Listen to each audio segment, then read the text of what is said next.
Je t'ai fait un petit tableau, c'est qu'on avait parlé tout à l'heure que la méthode que j'ai utilisée, ma méthode d'appréciation philosophique, d'ailleurs de construction de système, et là on n'est pas pour parler de moi, mais voilà, c'est la connaissance, hein, connais-toi toi-même, tu es, voilà, sachant que tu es, personne ne l'a vu, hein.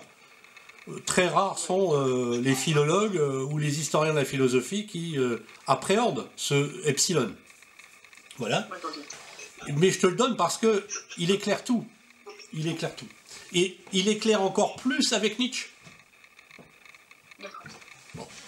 Donc, les deux, là, on l'a vu dans la préface de la critique de la raison pure, nous dit, ben, on va vers la connaissance de soi-même. Tout le travail qu'il fait, c'est la connaissance de soi-même pour sauver Dieu et le royaume de la métaphysique de la reine écume. Voilà, hein, bon, regardons un peu d'humour. Donc, on a un tableau, moi je t'ai fait un tableau que tu verras, mais connais-toi toi-même, tu es, rien de trop. Et puis pour Kant, ben, le connais-toi toi-même, c'est la critique de la raison pure. Hein, j'aurais pu tous les mettre, après ne mémorisons pas un million de choses. Le tu es, c'est la critique de la raison pratique. Qu'est-ce que je suis, qu'est-ce que j'ai décidé d'être, qu'est-ce que je suis par rapport... Tu vois, c'est ça, quand le tu es qui était sur le temple de Delphes, c'est le Dieu qui dit tu es, mais c'est le croyant qui arrive et dit au Dieu tu es. Il y a un échange. Rappelle-toi, je t'ai dit, c'était diétique, le tu était diétique d'un je. Hein, le même jeu que Kant se servira pour tuer le moi. Bon, enfin bon. Donc, le Kant, connais-toi toi-même, c'est la critique de la raison pure, et Nietzsche va amener le concept d'interprétation et d'évaluation. Parce que le problème de Nietzsche, c'est qu'il n'y a pas un livre, si tu veux, il n'y a pas un livre qui répond à connais-toi toi-même directement. Tu vois ce que je veux dire? Quand je l'ai simplifié à la critique de la raison pure, mais la critique de la raison pure, avec la critique de la raison pratique, etc. Mais voilà. De l'autre côté, tu es, c'est la critique de la raison pratique. Pour Nietzsche, c'est la métamorphose qui va se passer pour un homme actuel qui dit oui à la vie et qui devient un surhomme. On va voir ça, hein, voilà. Non, mais ne note pas, tu auras ces tableaux. Et puis le rien de trop. Le rien de trop, bah, c'est cette faculté supérieure de désirer et qui amène la liberté. Parce que si je peux désirer librement, si je peux choisir, la prosaïris, si je peux choisir, faire mon choix, c'est que je suis libre. Hein, c'est ce que disait Spinoza, la pierre qui roule. Elle n'est pas libre. Mais à l'intérieur, je suis quand même libre de manger moins ou plus pour aller moins vite ou plus vite. Voilà. Sur le chemin. Le rien de trop pour Nietzsche, ça va être le concept de l'éternel retour et de la volonté de puissance. Ah, ça fait beaucoup de concepts. Donc, on va avancer. Alors, pour le désir chez Nietzsche, il n'y a pas un livre qui parlerait du désir chez Nietzsche. À chaque fois, c'est un concept qui vient se positionner dans ses écrits, sachant qu'il a une façon d'écrire qui est très poétique. Donc oui, parce que on va rejoindre Bergson, c'est l'élargissement de la perception. D'accord.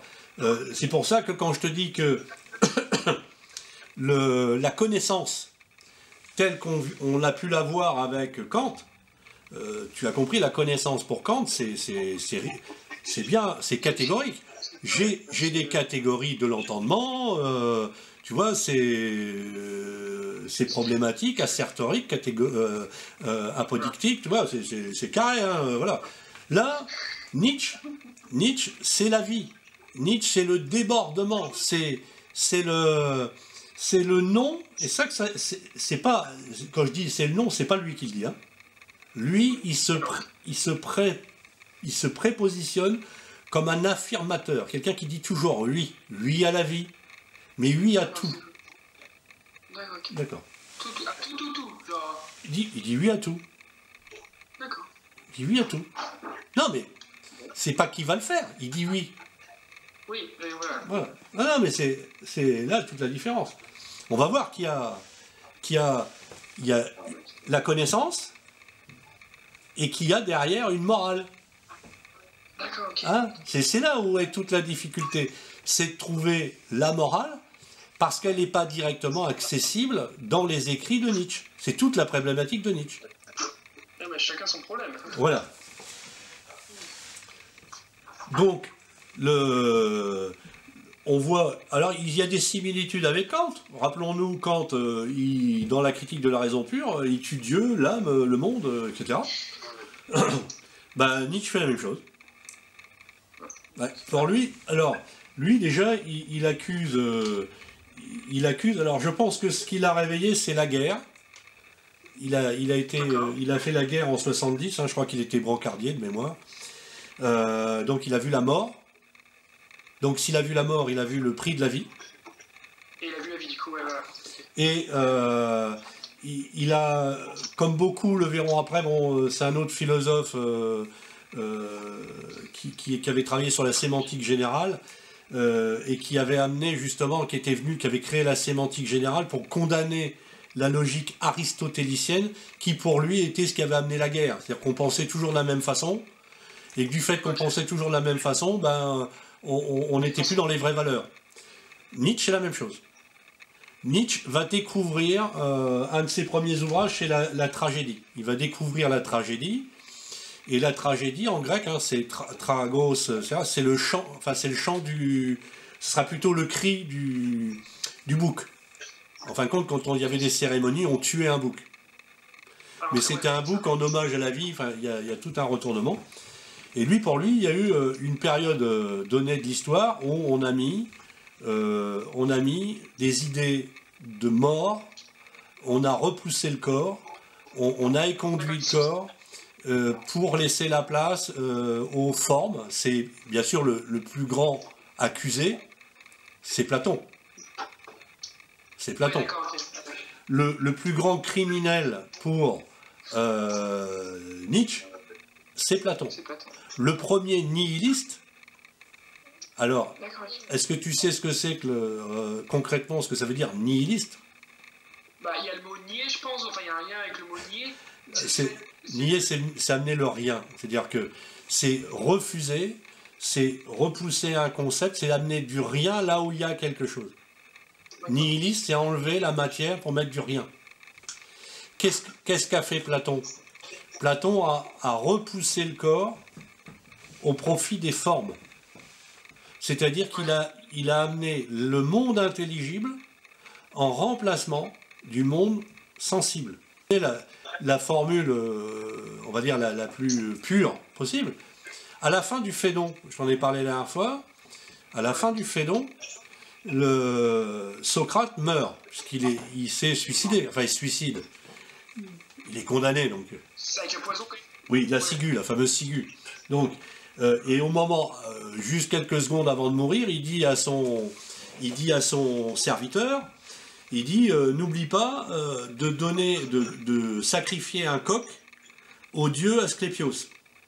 C'est le dieu de la médecine. Alors, en principe, on sacrifie un animal parce qu'on a eu les bons augures, on a eu la bonne réponse des dieux. Donc, Socrate va demander à sacrifier un coq pour remercier Asclépios de le laisser mourir, enfin de le faire mourir, puisque sa vraie vie commence maintenant, libérée du corps. Ah, ok. Et donc c'est là où il nie... Okay. Voilà. Et là, tu commences à comprendre le point d'achoppement. Donc si on fait un rapprochement avec Nietzsche, c'est-à-dire que Nietzsche va critiquer le fait que Platon explique qu'après la mort, il y a la vraie vie, le vrai objectif de l'homme, et que du coup, la vie telle qu'on la connaît n'est pas réellement l'objectif de l'homme, et du coup, bah, c'est du nihilisme. Il va mettre du rien là où il y avait la vie avant. Voilà. Il va nier la vie. En niant la vie, alors, pour Nietzsche, le fait de mettre l'intelligible, les formes intelligibles, c'est du rien. D'accord, ok.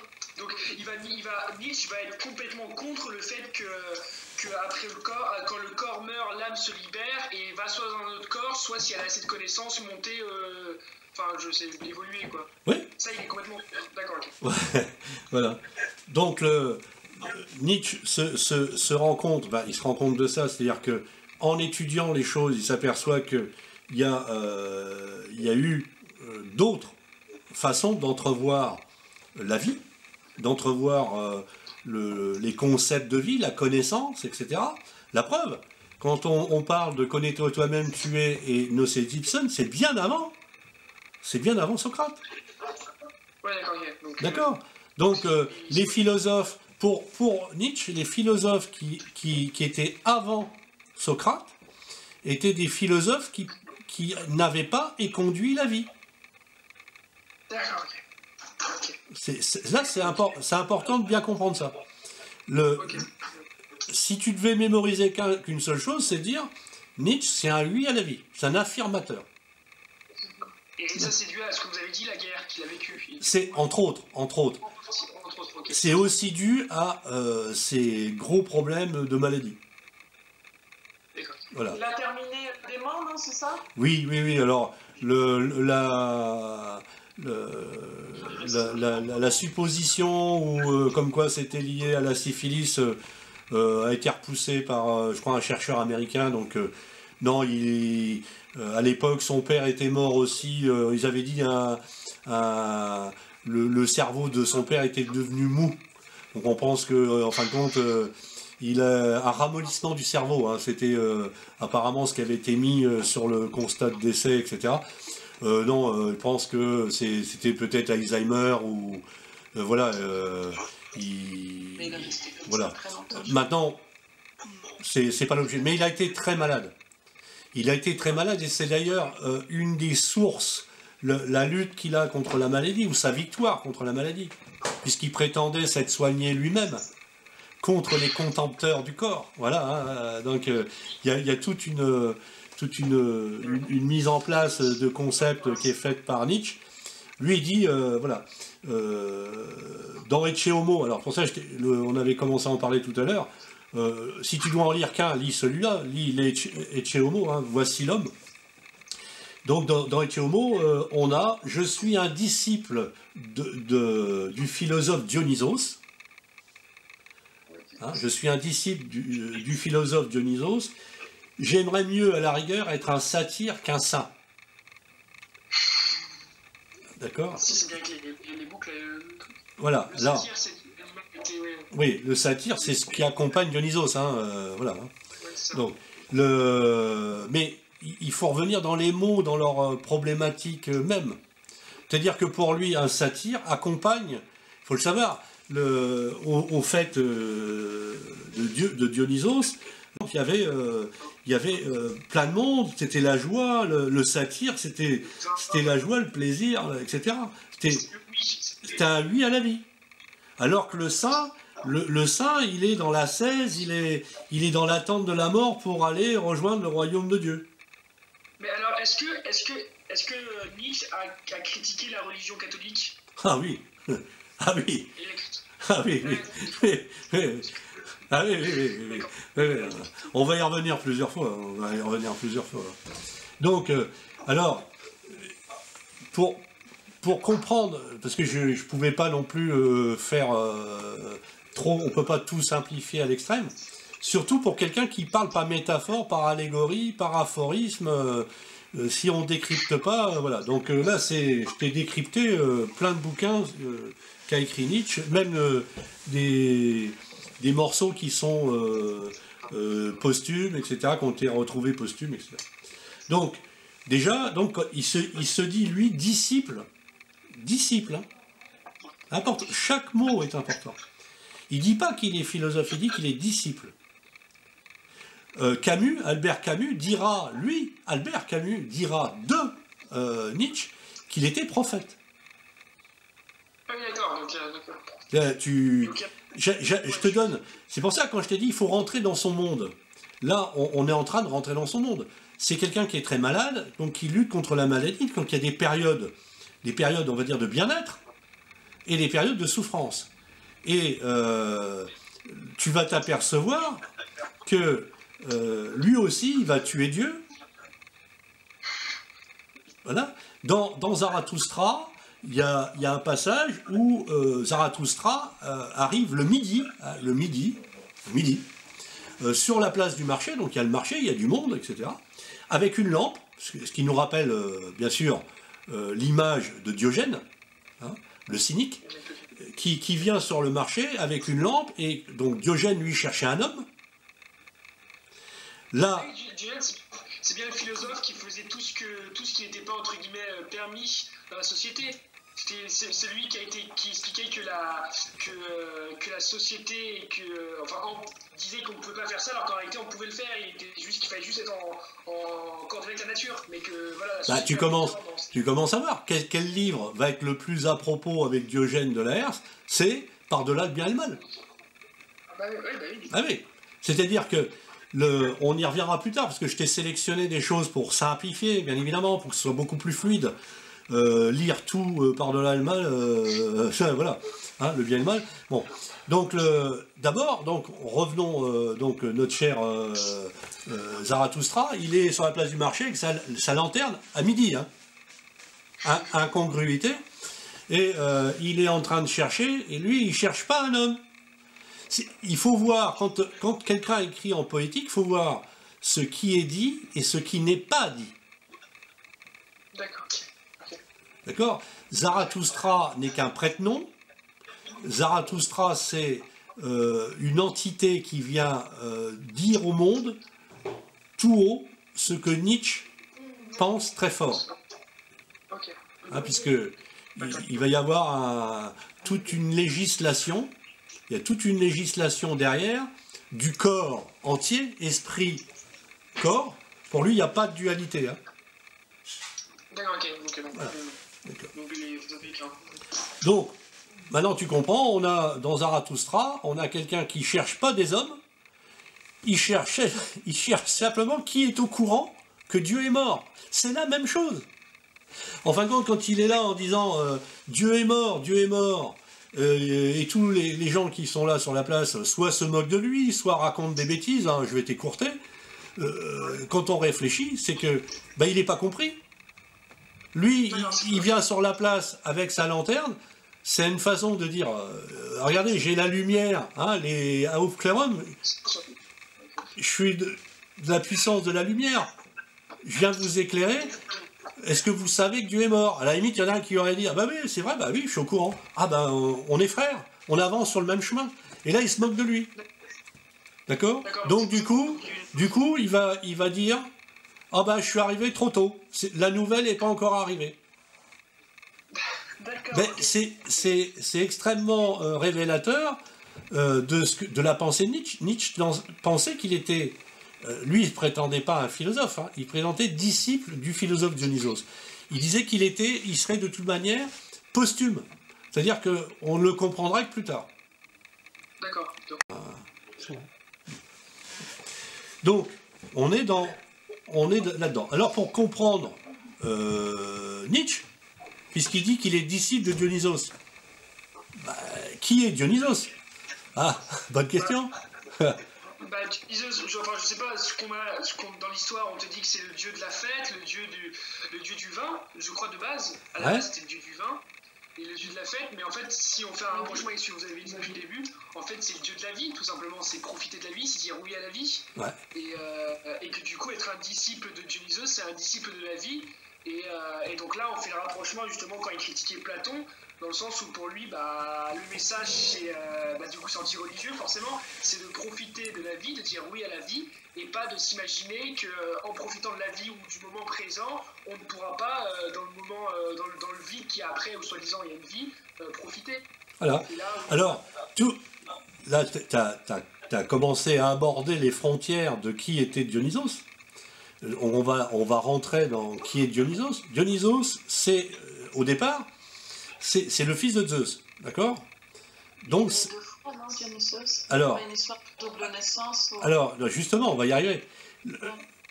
Dionysos, sa première venue à la vie, c'est une condamnation. Il est condamné à mort, puisque sa mère va être tuée. D'accord ? Sa mère est tuée à Dionysos. Et Zeus, d'effroi, il voit ça, mais il ne peut pas sauver celle qu'il aime. D'abord parce qu'il y a sa femme qui le surveille.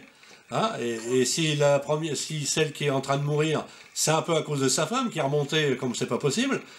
Donc du coup, il va arracher le bébé du ventre de la mère et il va le mettre dans sa cuisse. D'accord, c'est ça l'histoire. Et ce qui est important, c'est que il y a une image de la mort sauvée par le corps de Zeus. C'est important. C'est pas l'esprit de Zeus qui sauve. Il aurait pu envoyer une injonction catégorique, un impératif catégorique de vie, puisqu'il est libre, Zeus. Hein, il est comme Max. Il est libre, Zeus. Il peut faire ce qu'il veut. Il aurait pu sauver... non, il va sauver Dionysos par son corps. C'est important, le choix de Dionysos. Ensuite, Dionysos, donc c'est pour ça qu'on la fameuse expression, il se croit sorti de la cuisse de Jupiter, hein, puisque Jupiter, c'est Zeus chez les Romains. Bon. Ah, ça vient de là, j'avais pas fait le lien. Oui. Avec humour, je dis, à cause de plusieurs cuisiniers, dont les frères Trois Gros, ils se croient sortis de la cuisine de Jupiter, mais c'était une autre dérive. Donc là, revenons sérieusement. Donc Dionysos, donc c'est déjà une victoire sur la mort à la naissance, dès la naissance. Ensuite, on s'apercevra que Dionysos va renaître, il va se régénérer, il va mourir, il se régénère. D'accord ? Et donc, dans cette régénération, on va voir commencer à arriver l'éternel retour. Ah oui, si je revis, et il revit ce qu'il souhaite être, puisqu'il est Dieu. D'accord. Et comme il est Dieu, un Dieu ne se souhaite pas de souffrance. Donc, il ne se souhaite que de la joie. Et la joie, que disait Spinoza, c'est une montée en perfection. D'accord, alors. Oui, je fais appel à la mémoire. Hein. Voilà. Eh oui. Donc, Dionysos, on va dire, il boit de mieux en mieux, pas forcément de plus en plus. Attention, il boit de mieux en mieux. Il jouit, c'est la joie, hein, jouir. Il jouit de mieux en mieux, et éternellement. Ça, tu commences à entrevoir. Avec cet esprit-là, c'est qu'on n'a jamais vu un Dieu se faire du mal. Non. Voilà. Hein. Et puis derrière, donc, on s'aperçoit que derrière cette renaissance, on voit réapparaître l'orphisme. C'est Orphée. Hein. Orphée revient du royaume des morts. On voit aussi le mythe de Perséphone, hein, avec maman de Perséphone, c'est Déméter, hein, la terre, la terre en tant que terre cultivable, etc. Et on voit réapparaître Gaïa, la terre, mais la terre dans sa complétude complète. Donc Dionysos, c'est un dieu qui fait ce qu'il veut, qui vit pleinement, qui dit oui à la vie parce que il a failli la perdre très tôt, donc voilà. En plus, il sort de la cuisse de Jupiter ou de Zeus. Enfin, moi je le mets au temps grec, donc de Zeus. Il est bien sûr immortel, mais on le prétend immortel, c'est-à-dire qu'il a un cycle ouvert, hein, qui suit Déméter, Perséphone, c'est-à-dire ce cycle. Voilà, c'est pour ça qu'il participera. On aura des fêtes qui arrivent au moment opportun dans la régénérescence des saisons. Hein, on voit apparaître des fêtes de Dionysos aux saisons. Voilà. Donc voilà, donc c'est quand même important de voir ça parce que ça veut dire que on n'est pas dans le dieu que met en avant Nietzsche, c'est pas un dieu de mort. Non, C'est un dieu qui connaît la mort, mais qui dit oui à la vie. Et donc, quand il se dit disciple de ce Dieu-là, c'est-à-dire qu'il a compris, en voyant la mort, sa maladie, la guerre, il a compris ce que la mort signifiait, et donc, par cela, il veut dire oui à la vie, mais il n'a pas été d'accord. Voilà, là, bon, après, là, faire dire quelque chose à Nietzsche, moi, je constate qu'il y a eu ça, ça, ça, après, dire il a pensé ça, je n'irai pas dans cette prétention, hein. Voilà, hein, je reste très modeste. Donc, alors, pour avancer, je vais te lire doucement, mais tu l'auras après, hein, donc ne te concentre pas sur le truc. Toutes les fiches, là, je les ai préparées, tu les auras. Donc, c'est dans Ecce Homo, donc il présente quelqu'un. Hein, Nietzsche présente quelqu'un. Donc, je vais le faire tout doucement, hein, de toute façon, voilà. Il présente quelqu'un, il commence comme ça. Il n'aime que ce qui lui fait du bien. Son plaisir et son envie cessent dès qu'il dépasse la limite de ce qu'il lui faut. Il y a un lien quand même. Il y a un lien avec Spinoza quand même. Il y a quand même un lien. Ah, on est d'accord. Mais on en reparlera après. Hein. Si quelque chose lui nuit, hein, lui fait obstacle, hein, voilà, il devine le remède. J'appuie bien là. Si quelque chose lui nuit, il devine le remède.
On a revu. Je reviens sur parce qu'on est sur le désir. Donc dans ce texte où apparaît donc comment dirais-je, la volonté de puissance, où apparaît l'éternel retour, où apparaît l'instinct, où apparaît l'évaluation, où apparaît l'interprétation, apparaît dès le début, le désir. Et il dit, il n'aime, puisqu'à la fin du texte, tu as entendu tout à l'heure, il parle de lui, il dit ce texte à la fin, il dit ah bah c'est moi ça. Il dit il n'aime que ce qui lui fait du bien. Il n'aime que ce qui lui fait du bien. D'accord ? Son plaisir et son envie cessent dès qu'il dépasse la limite de ce qu'il lui faut. Donc c'est instinctif quoi. T'as tout. Si on devait s'arrêter là maintenant, on a tout. D'accord ? Alors, on a tout parce qu'on sait que on a un champ de la connaissance, donc je suis capable d'interpréter. Je m'appuie sur mon instinct parce que mon instinct, c'est pour fuir tout ce qui est corrélat de la connaissance en tant que raison. C'est donner une raison aussi au corps. D'accord ? Nietzsche avait pas vu, on avait parlé des neurones miroirs l'autre jour.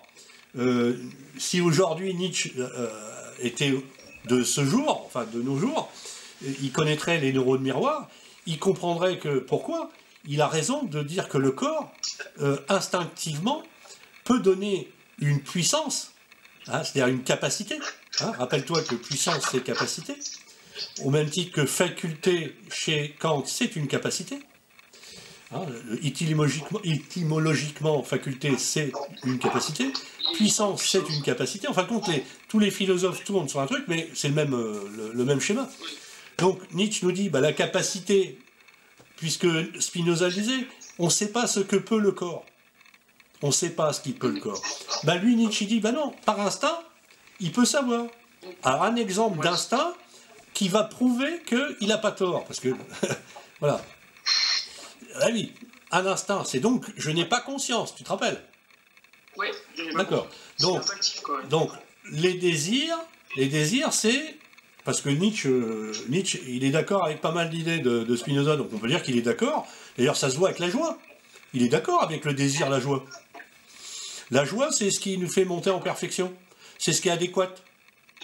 Quand il dit,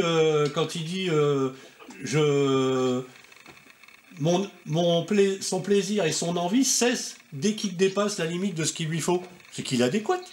Ah oui. Donc, il est dans la joie. Il est dans la joie. Oui. C'est parfait. Tu vois, on retrouve bien la suite.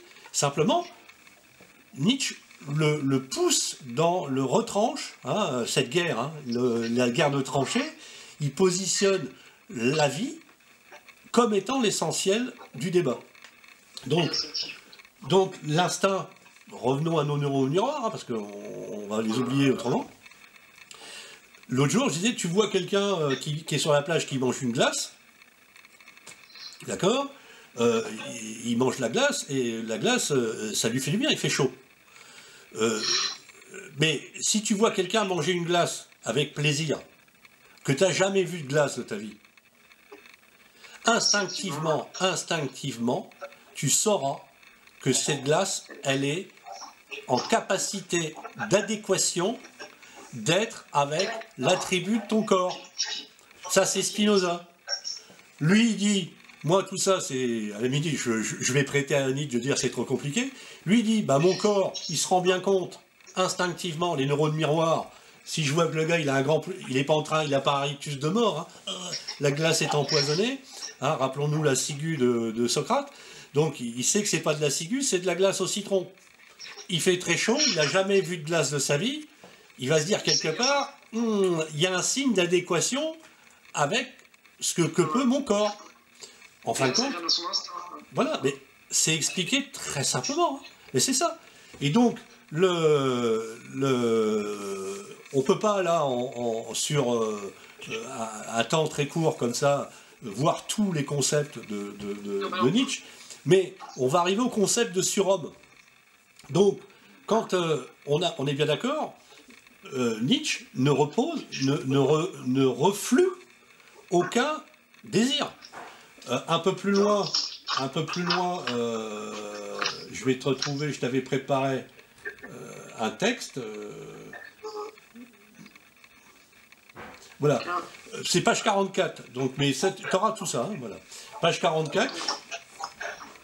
Mon expérience ignore complètement ce que c'est que de vouloir. Mon expérience ignore complètement ce que c'est que vouloir. Quelque chose, y travailler ambitieusement. Viser un but. Clin d'œil à Kant. Il est d'accord avec Kant. Viser un but ou la réalisation d'un désir. C'est pour ça que j'ai pris la phrase.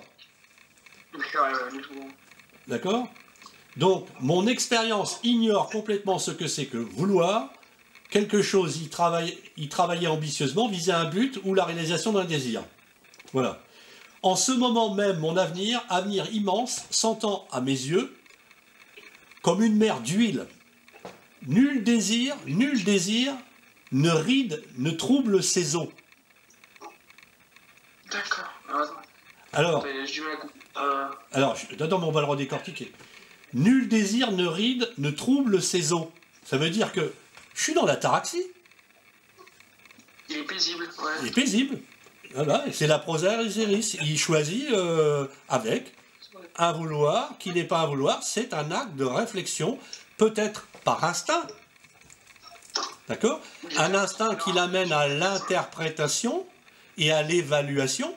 Mais en tout cas, il n'y a pas une larme de joie ou une larme de tristesse, hein, inadéquation, adéquation, qui vient troubler ses os.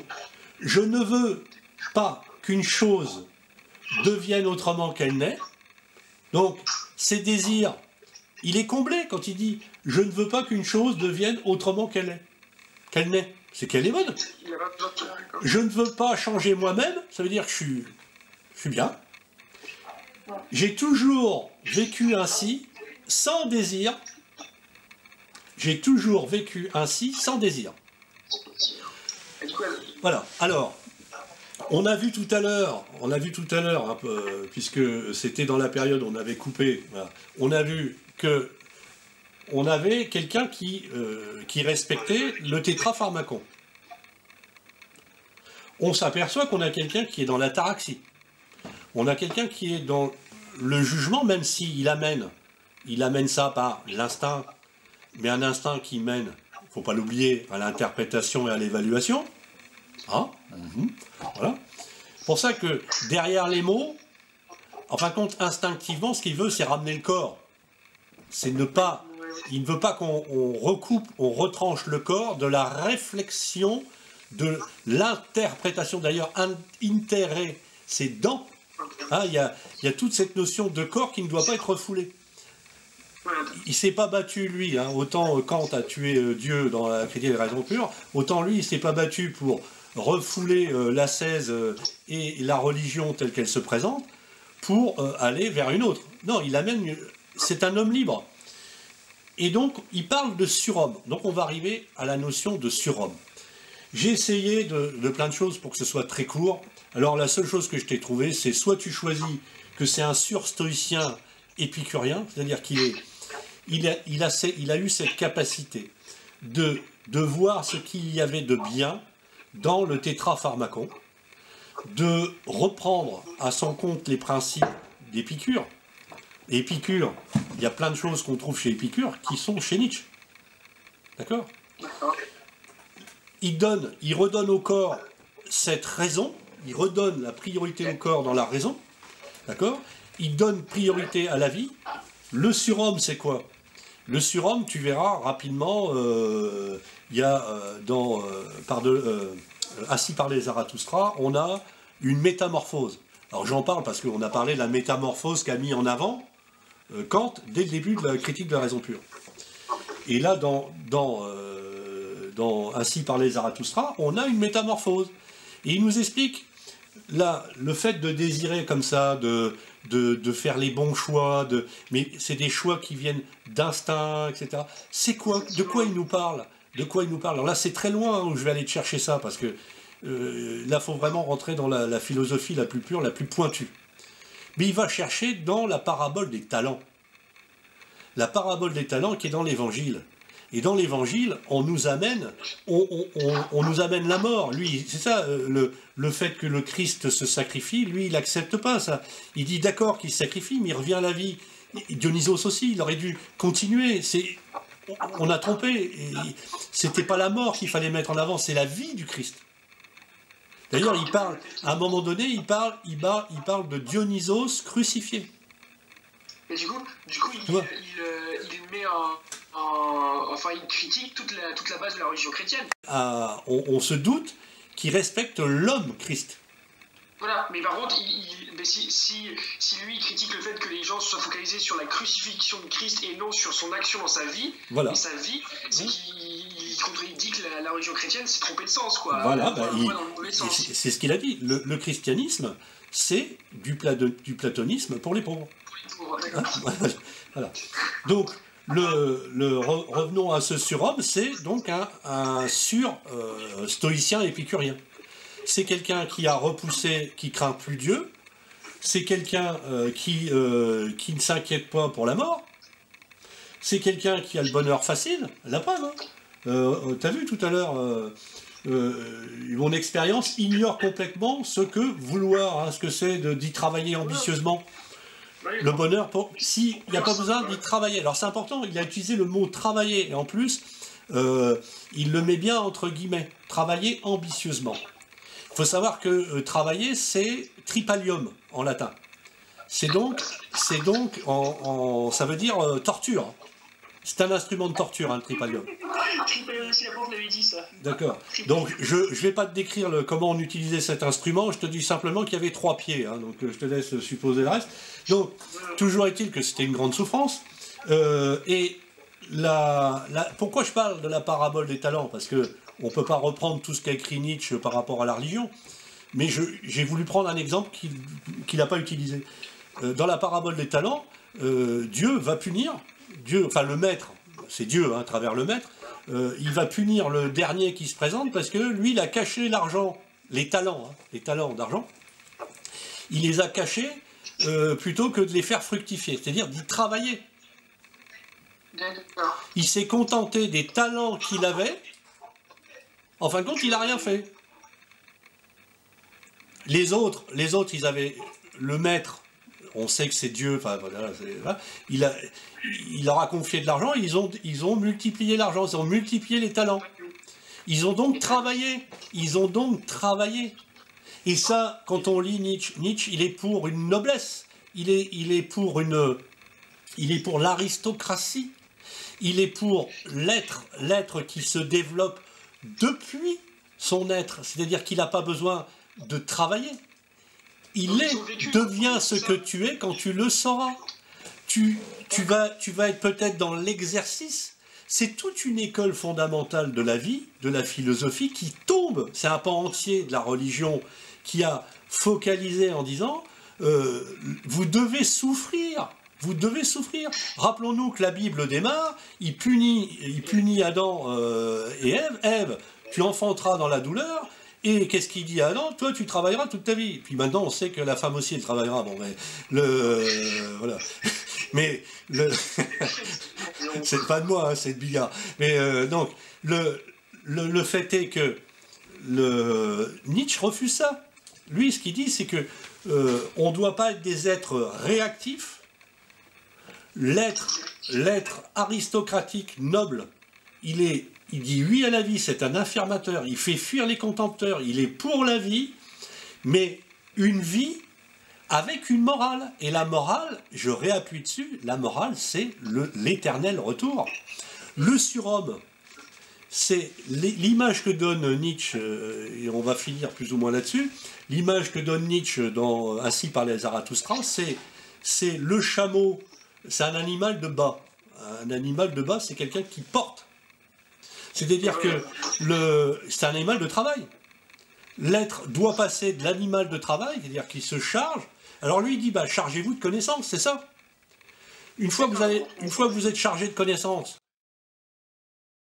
toi-même, mais là c'est devient, parce que je t'ai cité, tu le trouveras dans le texte qu'on a dit tout à l'heure, qui apparaîtra en image sur le montage vidéo, c'est deviens ce que tu es quand tu le sauras. Sauf que lui, il contourne la problématique. Hein? Donc, il va amener un chameau qui prend des connaissances, qui souffre, qui travaille, mais il va lui donner une noblesse, parce que ce chameau va devenir un lion, le lion va se battre, hein, c'est contre un dragon, et le dragon sur les écailles du dragon, c'est marqué tu dois. Le fameux tu dois, mais qui sont le réceptacle de toutes les écritures. Tu dois faire ci, tu dois faire ça, tu dois. C'est donc que du doigt, ce n'est que du réactif. Tu n'es pas libre. La liberté, c'est être actif, c'est être créateur de vie, et non pas subisseur de vie. Tu commences à entrevoir.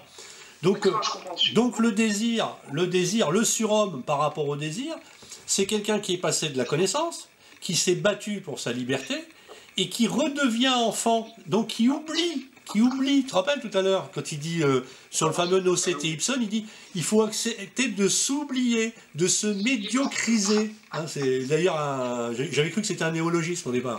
Bon, et il appuie bien là-dessus. Donc, il veut qu'on redevienne l'enfant, donc pur, quelque part, clin d'œil à Kant. On redevient l'enfant pur, mais un enfant qui est passé par ces étapes. Un enfant qui est donc passé par des étapes de puissance. Et c'est là que ça devient important, parce que si je t'explique pas ça, c'est impossible de comprendre ce que veut dire la volonté de puissance. D'abord, elle a toujours été mal traduite. Ça voudrait dire volonté vers la puissance. Pour comprendre ces volontés de puissance, puisqu'elle a été forcément mal interprétée, on le voit bien avec la Deuxième Guerre mondiale, hein, et je n'irai pas plus loin. Donc, la volonté de puissance, rappelons-nous ce que disait Spinoza, son ami à travers le temps et l'espace, quelqu'un avec qui il est d'accord. Il disait quoi? Il disait « Tout être veut persévérer dans son être ». Il a persévéré, c'est pas l'être qui choisit de persévérer, ça s'impose à lui. C'est comme ça. L'être noble, et c'est là qu'on arrive, une fois que il y a eu métamorphose, le surhomme, sa volonté de puissance, c'est persévérer dans cette puissance d'être, oui à la vie, d'être oui en instinct positif, de savoir qu'à la mort, certes, de savoir qu'il peut manger mais qu'il va se contenter. Il y a même des passages que je t'ai notés où il dit « Moi, j'ai jamais cherché le pouvoir, les honneurs et tout ça. J'ai eu ce qu'il me fallait. » C'est très stoïcien. J'étais à ma juste place. Maintenant, il ne défend pas les idées stoïciennes. Simplement, il en a incorporé certaines parce qu'elles étaient respectables. Respectables au sens je n'ai pas à me retourner. Un respectable, c'est que je n'ai pas à me retourner. Voilà. Donc, ce surhomme, c'est un surhomme qui est capable d'être en phase avec le tétrapharmacon, qui a sa morale. La morale, c'est l'éternel retour. Je te redonne une piqûre de rappel. C'est puisqu'on est dans le tétrapharmacon. Hein. Alors, la piqûre de rappel, elle est simple. C'est que l'éternel retour, si j'ai pris l'exemple de manger, on va prendre avec boire, si je bois une coupe de champagne, je suis dans la perfection, j'ai goûté quelque chose d'abord qui me réhydrate, une coupe de champagne qui ne me rend pas malade, qui est agréable à boire, en plus certains diront c'est le sang du Christ, donc quelque part, voilà, mais il va dire est-ce que je souhaiterais que ça dure éternellement? Oui. Boire une coupe de champagne. Voire deux. Et pas plus. Hein? D'ailleurs, il a dit, quand il parle du sexe, le désir du sexe ne le gêne pas. Simplement, il dit, j'ai aimé 2 femmes. Il y a même un moment, pour l'humour, hein, je vais te retrouver ça. Quand il parle de l'amour... il dit, donc c'est toujours dans Ecce Homo, pour ça je t'ai dit que tu pouvais le lire facilement. Je goûtais à toutes les bonnes choses. Donc je goûtais. Goûter, tu vois, c'est pour ça que je t'ai pris l'exemple, une coupe de champagne. Je goûtais. Hein, entre goûter, boire et voilà. Et jusqu'aux plus petites, d'une façon interdite aux autres. Donc ça veut dire qu'il ne s'interdit rien. Il a la phrase, tu sais, tu verras, je te l'ai mise, hein, mais pour synthétiser par-delà le bien et le mal, il y a une phrase qui est faite par Hamlet de Shakespeare, et Hamlet dit, il dit à l'autre seigneur, donc c'est un aristocrate, hein, j'ai pris ça parce que c'est un exemple de noblesse aristocratique. Et à un moment donné, il parle des prisons, et le fait d'être en prison, puisque Hamlet est emprisonné plus ou moins, il dit, c'est dans la tête. Que ce soit du bien ou du mal, c'est dans la tête. Ça n'a pas de réalité. Le bien et le mal n'ont pas de réalité. C'est purement psychologique, d'accord. Voilà, avec la phrase d'Hamlet, je t'ai évité de lire... voilà, ça. Bon, voilà. C'est cool ça. Bon. Bonne nouvelle. Non mais bon, en version brève, hein, en version rapide. Voilà. Donc je continue. Je goûtais à toutes les bonnes choses et jusqu'aux plus petites, d'une façon interdite aux autres, de mon désir de guérir, de ma volonté de vivre, je tirais ma philosophie. T'as vu? Quand je t'ai dit au départ la maladie et la guerre, ma volonté de vivre et de guérir, on retrouve. D'accord? On retrouve le truc. Certainement qu'il y a eu d'autres choses qui ont été rajoutées, mais synthétiquement pour toi, au stade premier d'abord de Nietzsche, c'est pas mal. Le désir sexuel est aussi pointé dans Ecce Homo. Hein. Donc Nietzsche, par l'éternel retour en action, donc joint l'ataraxie. Et à un moment donné, il dit « Je ne suis pas disposé, heureusement, à me mettre en morceaux ». Donc il parle de l'amour continu avec une femme. Donc toujours, j'aime être avec une femme, je goûte la vie. Non, c'est pas respectueux, je teste. Non, je goûte, comme je goûte, c'est au sens, je ne prends qu'une bouchée, je mange pas toute la truc. Mais pour te dire que la notion, il voit bien qu'il y a un danger instinctivement. Et si je te donne ça, si je te donne cet exemple-là, c'est qu'il est majeur, parce que le désir sexuel, je l'ai pointé plusieurs fois avec Spinoza. Donc là, il dit, je ne suis pas disposé, heureusement, donc toujours positif, pas négativement, heureusement, à me laisser mettre en morceaux, car la femme, parfaitement femme, déchire tout ce qu'elle aime. En fin de compte, on ne va pas revenir sur la façon dont il l'écrit. Ce qui veut dire, c'est que il a aimé, il le dit, j'ai aimé. Le désir sexuel, je m'y suis adonné, mais je m'y suis adonné comme au même titre que j'aurais goûté même les plus petites choses. Il n'y a pas rappelle-toi la hiérarchie de Kant. Désirer la faculté supérieure, la faculté inférieure. Lui, il n'y a pas. Lui, c'est le corps, l'esprit, c'est la même chose. Le corps, voilà. Donc, il va dire, aimer, c'est bien. Il dit, mais attention, aimer, mais la femme, si Nietzsche avait été une femme, elle aurait pu dire la même chose. Lui, il dit, attention, parce que si on aime trop, tu commences à comprendre. Si on aime trop, on est dans l'hubris. Et donc, l'hubris, c'est normal. Si une femme ou un homme si c'est un homme, il a une femme à sa disposition, si c'est une femme qui a un homme à sa disposition, la découpe de l'amour va vite disparaître sur un objet de possession. Et c'est donc, pour lui, c'est ça être déchiré. C'est déchiré dans le sens où tu n'es plus corps et esprit, tu n'es plus qu'un corps. Si la dame de son cœur n'aime que son corps, voilà. Hein.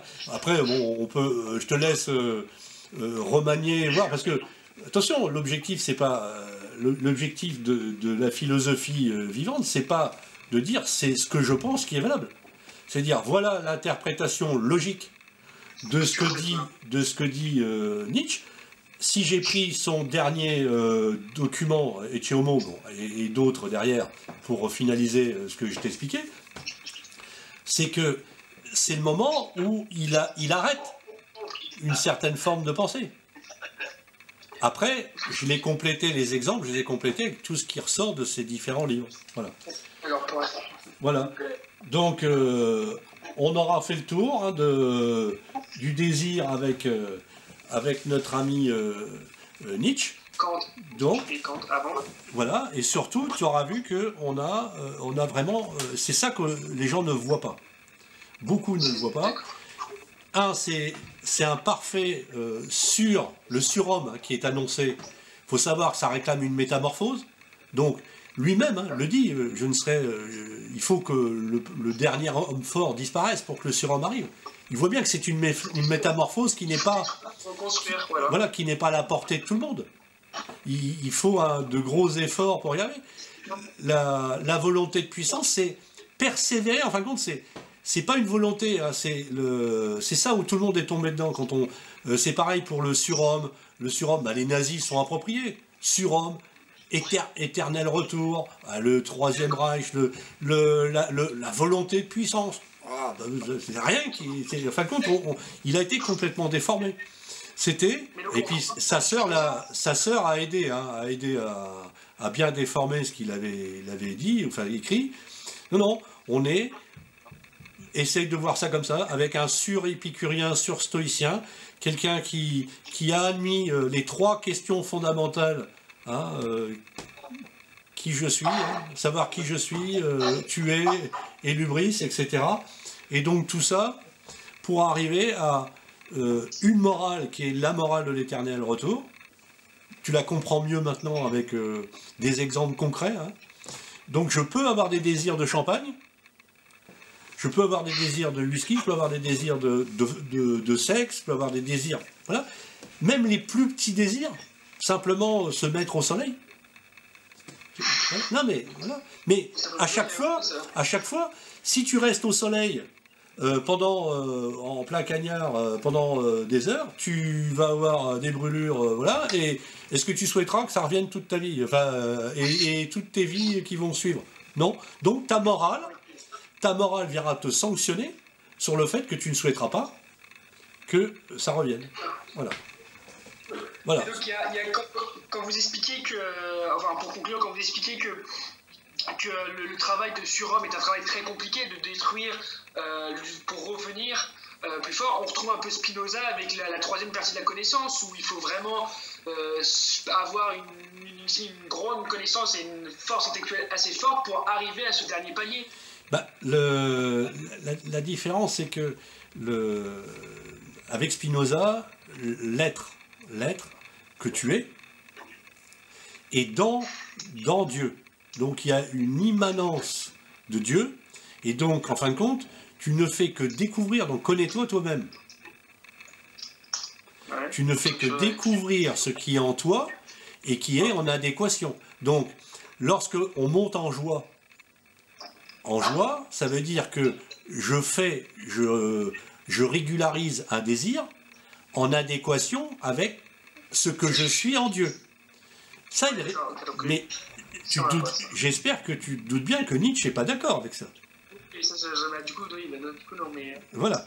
Donc, Nietzsche dit le corps et l'esprit un ont des besoins, mais par rapport à ces besoins, même les plus petits, d'accord, je leur prête pas une essence de Dieu, je leur prête une essence du corps.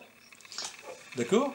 Donc le corps, et du corps, je peux, en adéquation avec ce corps, par instinct, en évaluant, en interprétant, arriver à, et quand je suis arrivé au bout de ma connaissance, voilà, par exemple, le plat de frites, je suis arrivé au bout du plat de frites, non mais, je suis arrivé, donc, instinctivement, j'ai vu qu'en manger trop, etc., j'ai analysé, j'ai interprété que trop de patates avec de l'huile, etc. Là, ensuite, j'ai évalué qu'il fallait mieux y aller avec modération. D'accord. L'éternel retour, c'est la morale qui vient dire bon, maintenant, le choix que tu as arrêté, là. Le choix que tu as arrêté, par exemple, manger 10 frites au lieu de manger tout le plat. Est-ce que tu souhaiterais que ça revienne tout le temps? Donc là, toute ta vie. Voilà. Et ça, c'est une interprétation libre. C'est-à-dire que derrière, il faut savoir que l'être dont on vient de parler, qui vient de faire ce choix, c'est un être aristocratique qui ne prend de décision que de lui-même. D'accord ? D'accord. Voilà, il est libre. Donc on a vu la liberté, la morale, la connaissance, et bien sûr, pour que c'est un sens, le désir. Et le désir, maintenant, tu peux le réintégrer dedans et savoir que il va désirer ça, mais il le désire en respectant le tétrapharmacon, en étant avec une morale, c'est est-ce que je vais le répéter tout le temps? Est-ce que j'ai vraiment voilà, ça voilà, et tu as fait le tour. Voilà. Ok. Donc, bon, il va falloir que je relise quand même 2-3 fois pour bien... Bah, mais je vais t'envoyer tous les documents que je t'ai préparés. J'ai surnoté donc un certain nombre de documents qu'on n'a pas vu là. Par exemple, l'aphorisme que je t'ai réduit, qui est dans Par-delà le bien et le mal. De mémoire, c'est l'aphorisme 260, où il décrit justement cette notion de par-delà et le bien et le mal, que le bien et le mal c'est subjectif, d'accord, il n'y a pas d'objectivité. Hein, regarde un lion, s'il te mange, c'est mal. Ouais. Mais le lion... Non mais t'es d'accord, maintenant tu mets le lion dans sa forêt, il t'a rien demandé, enfin dans sa savane, il est ni bien ni mal. Il t'est indifférent. Voilà. Enfin, il était indifférent, on voit la télé, il est joli, quoi. Voilà. Donc on est rentré dans plusieurs univers, mais on voit que ces univers, ces systèmes, hein, bien sûr, Il y en a un qui est trompeur, c'est le système de Descartes. On pense simple, mais qui a du fondement derrière, jusqu'à aller recréer Dieu en redonnant une justification à Dieu, et au moi, voilà, et à l'âme, donc, et au corps, etc. Donc on voit qu'à chaque fois, il y a un emboîtement certain, mais ce que je voulais, c'était vraiment que tu aies une séparation entre chaque système. Même si on retrouve des traces, c'est normal, puisque la métaphysique ou la philosophie, c'est une construction au fur et à mesure de connaissances qui se montent ou qui se démontent. Voilà. Ok, en tout cas, merci beaucoup. Voilà. Merci beaucoup pour le travail. Merci beaucoup, Jean-Denis. C'est que, un beau boulot. Kant, c'est pas facile, hein. Enfin, même si vous l'expliquez bien et je comprends le truc, je comprends pourquoi on dit que c'est pas facile à comprendre. Hein. Bah, Kant, le problème, c'est que c'est impossible. C'est comme Spinoza, hein, l'autre jour, je t'ai dit Spinoza. Les gens qui peuvent te dire j'ai lu Spinoza, bref, pas, les doigts dans le nez, voilà. Oui, d'accord, ok. Faut arrêter de fumer la moquette. Il y a une réalité. Attends, déjà, tu prends Spinoza, il a mis des années pour écrire. Des années. Ouais, bah oui. C'est des années d'analyse, de prise en compte d'informations, de contre-informations, de reprise, etc. Kant, c'est pareil. Juste pour la critique de la raison pure, c'est 11 ans. 11 ans de travail pour un cerveau.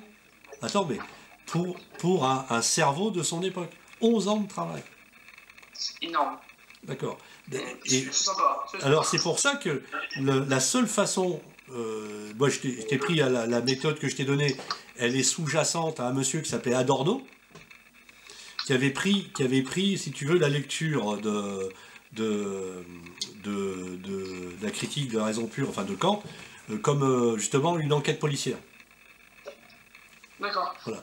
Et donc l'image m'a plu, par contre, moi, je l'ai adaptée par rapport à ma lecture personnelle, puisque moi je suis allé beaucoup plus loin, puisque je fais un lien d'après ma subjectivité philosophique, mais ce que je voulais là, c'est te le rendre complètement objectif.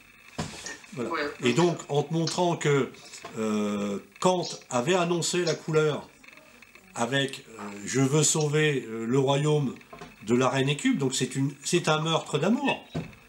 La métamorphose. Non, mais c'est beau, non, mais c'est quelqu'un qui a la conviction de vouloir sauver ce qui est en train de disparaître. C'est pour ça que je t'ai dit, les milliers de morts. Non, mais il faut se remettre dans l'époque. C'est des milliers de morts. C'est des milliers d'attaques. Enfin, des milliers d'attaques, c'est des centaines d'attaques. C'est l'époque où Hume attaque et d'autres attaquent la métaphysique par le matérialisme avec Hume. Hein. C'est un empiriste, hein, Hume. Hein. Il y a des très belles choses chez Hume. Mais ça ne plaît pas à Kant. Parce que ça tue Dieu, ça lui donne plus. Ce qui est beau et qui n'est pas compréhensible, c'est que il va sauver Dieu, mais pour lui, en disant que la porte qu'il a ouverte, ce système, il est ouvert pour tous ceux qui veulent sauver Dieu pour eux. C'est ça qui n'a pas été compris. Je sais pas si tu l'as eu la critique de la raison pratique. Non, ça je l'ai pas eu. Bon, ton frère, il fera une photocopie des dernières pages. Bon, il y a plein de trucs parce que je m'en suis servi pour des passages dans un autre texte que j'avais écrit. Donc, tu verras les points importants pour moi. C'est pas souvent ceux qui transparaissent ailleurs, mais tu l'auras et tu verras que la fin, c'est la fin de la critique de la raison pratique. Elle est moins poétique parce que c'est pas Albert Camus, mais c'est du Albert Camus. On retrouve, en fin de compte, imagine, on retrouve à deux antipodes. Au début de la critique de la raison pure, on trouve une image poétique qui est une métamorphose d'Ovide, pour finir avec une autre image poétique qui sauve Dieu. Donc on voit la mort, la désolation et la vie accomplie. Mais c'est sa vie à lui, il le dit. Hein. Il le dit, c'est mon jugement. Tout ça, les jugements apodictiques, etc., il se réinterprète. Il a enlevé, en fin de compte, il a fait la terre brûlée pour tous les autres. Il a dit, bah voilà, moi, vous pouvez plus tuer Dieu, je l'ai fait. Il n'y a plus rien. Par contre, là où j'ai sauvé Dieu, là où j'ai ramené Dieu, en fin de compte, il a ramené Dieu au seul endroit où pouvait Dieu protéger. Voilà. Maintenant, c'est pour ça que Nietzsche, derrière, lui, il refuse ce monde-là, mais c'est un système. Comme je t'ai dit l'autre jour, si toi, ton système, c'est Spinoza, bah, vis chez Spinoza. Si ton système, c'est Kant, vis chez Kant. Si ton système, c'est Nietzsche, chez Nietzsche. Après, des grands penseurs, enfin des grands philosophes avec des systèmes, il n'y en a pas des masses. Il n'y en a pas des masses. C'est-à-dire qu'on a des gens qui ont fait de l'histoire de la philosophie, on a des gens qui ont fait des textes sur la philosophie, mais des systèmes philosophiques, il n'y en a pas beaucoup. On n'en a pas parlé, mais le premier qui a parlé, enfin pour moi, qui a pointé le désir comme étant une impulsion à agir positive, réfléchie, volontaire, mais magistrale, puisqu'elle va amener à la compréhension de l'être. Donc là, on rejoint Nietzsche en termes d'appréciation, puisque Nietzsche apprécie les pré-socratiques, c'est-à-dire avant l'annonce de la mise en abîme de la mort. Eh bien, c'est Parménide. Parménide, qui sera, on va dire, en même temps que Héraclite, etc., on aura ce même état d'esprit. Héraclite qui va inspirer, avec Démocrite, qui va inspirer les épicuriens, d'accord? Bah, Parménide, il a été oublié, mais Parménide, il était tellement puissant dans cette capacité de mettre en avant, parce que dès le début du poème de Parménide, c'est le désir. C'est le désir qui l'amène à la découverte de l'être. Eh bien ça, si tu veux, mais avec une réflexion, avec une morale, tout y est. Mais poétiquement. Tout y est. Et en fin de compte, c'est à travers le temps et l'histoire, même si c'est pas Parménide, parce que bon, Nietzsche apparemment n'avait pas eu accès au texte de Parménide, parce qu'il y a eu toute une controverse avec ce texte, mais c'est ça, c'est le désir a toujours été, à travers le temps et l'histoire, une impulsion à agir. C'est pour ça que tout ce qu'on a vu là, c'est ça. C'est comment on peut le voir apparaître, et surtout quelle morale on met derrière.